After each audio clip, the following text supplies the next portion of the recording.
حضرت بلال رضی اللہ تعالیٰ عنہ نے کتنی بڑی قربانی دی ہے. آج ہماری کیفیت اس سے الگ ہے.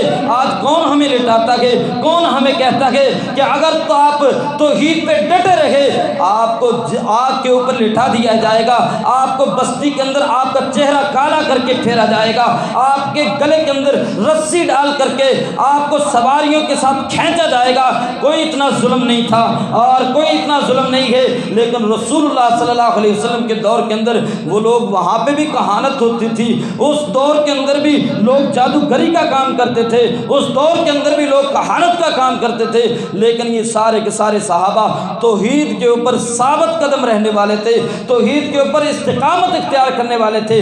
آج ہماری بھی کیفیت یہی ہونی چاہیے کہ اگر ہمیں مصیبت آئے مصیبت قبول ہے, پریشانی آئے وہ قبول ہے, فاقہ آئے وہ قبول ہے, سارے کا سارا نظام قبول ہے, لیکن ہماری توحید کے اوپر حرف نہ آئے. اگر توحید ختم ہو گئی, ان الشرک لظلم عظیم, سب سے بڑا اگر کائنات کے اندر کوئی ظلم ہے, سب سے زیادہ اگر کوئی زیادتی ہے, سب سے بڑا ظلم کا کام وہ اپنے رب کے ساتھ شرک ٹھہرانا ہے, وہ شرک کرنا ہے, وہ اپنی توحید کو ضائع کرنا ہے.